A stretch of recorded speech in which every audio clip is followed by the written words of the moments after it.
Thanks very much, Mr. Speaker. Just trying to remind myself it's 2014.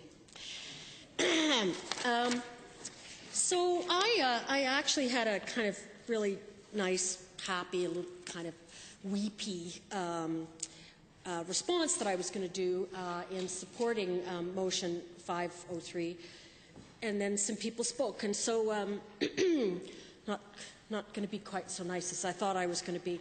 I really am struggling, particularly with the Minister of Education's remarks, that somehow the new Inclusive Education Act is just as good as accepting a motion that actually would take action to allow gay-straight alliances. This particularly burns me when that act took out the mention to the Alberta Human Rights Act, which was in there before. So does the minister have credibility with me when he says that act is going to be just as good, and that's the act that took out the mention to the Alberta Human Rights Act? No, it doesn't carry a lot of weight with me. You know, the second thing that should have happened there when we were talking about inclusive education was to make sure that this Assembly went and opened up the Human Rights Act and removed the odious Section 11.1, in which parental rights were allowed to trump any discussion in a classroom of sexual orientation.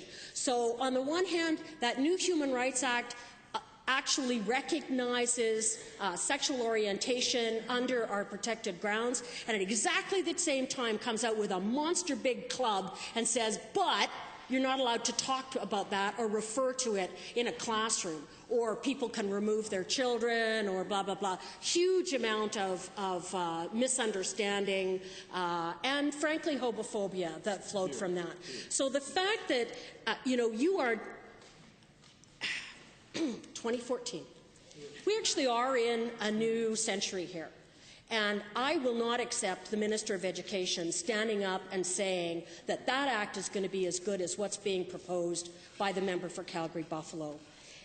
You know, that a code of conduct is somehow as good as a student-driven effort in which they devise actual action to move forward on this issue, as compared to a bunch of talk, a bunch of words. We're trying to empower students that are going to come together and make their peers and themselves better equipped to deal with the world. But no, we're going to take a step back here and say, well, we're worried about parental rights. You have your parental rights. You've got everything you need from parental rights. You can remove your kids from the classroom right now. And that's what that bill gave to us. So you've got lots of parental rights if you're not comfortable with this. What this motion is trying to do is actually give those kids some tools to move ahead. And we want to make sure that all kids, all schools get to move ahead. That we don't end up with, what was it somebody said? Oh yes, inequality. That somehow we would have equality across the schools if we don't put this in. What you'll get if you don't put this in is inequality. You'll have some schools that will allow GSAs or support them, and others that won't. And they don't want to be seen making that decision. They want somebody else to say to them, you do this, that's it. Let me take a little sidebar here, a little wee tangent. I don't know what it is that's just happened in this Assembly, that somehow the two private member-driven proposals that have come forward today, all of a sudden people have an expectation that we have massive departments and a lot of staff that are going to go out and consult with all these people, that we've got budgets to mail stuff out and launch websites and go and consult all these people, or somehow the work of Bill 203 isn't worth it because she didn't consult everyone in the world twice, or that this member, I mean, we share exactly 4 researchers. How do you expect us to go out and consult with all these different groups? That's just not a possibility on this side of the House. And I'm sorry that you've never had that experience, and I cannot tell you how much I'm looking forward to you having that experience. Okay. So that's what was meant to happen here, was that this would be an opportunity to actually support kids that want to get together. Now, this is the mushy part, I was very lucky to grow up as a drama kid.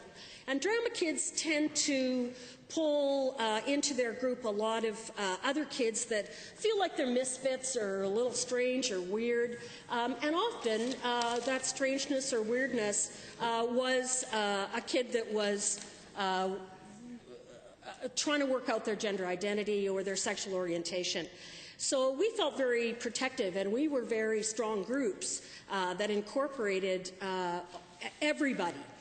We didn't separate anybody out. We protected everybody and moved forward. So the idea of a gay-straight alliance is really home to me. It feels right because I had the advantage of that. And it, not named that, but essentially the same thing. And the other thing that really strikes me about this is the isthmus and the development of Camp Firefly, which is the camp for gay, lesbian, bisexual, trans kids, in which they get to go to camp and be gay, lesbian, bisexual, trans, queer, two-spirited kids. And at the fundraising events that we have been to raise money for this camp, to see grown men weeping because they didn't get that opportunity. There was no place for them to go where it was safe, where they could talk about those questions that they had or how they felt. So it's quite magical as grown-ups to be able to support something that younger people are trying to do to make their world a better place. And I think it's important that we support Motion 503 for exactly that reason. It is an opportunity for kids to be with their peers and to be normal, to be okay, to be included. That is normal. And you know, folks, it is normal. We do have all kinds of kids. They come in all kinds of shapes and sizes, including different sexual orientations, different gender identities. And some of them go to religious schools, some of them go to private schools, some of them go to, they're homeschooled, some kids are in the public school system. If you're in the Edmonton public school system, you even get it better because their board actually passed a gay positive, a queer positive motion in the way they were going to deliver education. And this is to make sure that all kids are going to get that benefit, not picking and choosing which schools are going to deliver it, but making sure that that opportunity is there.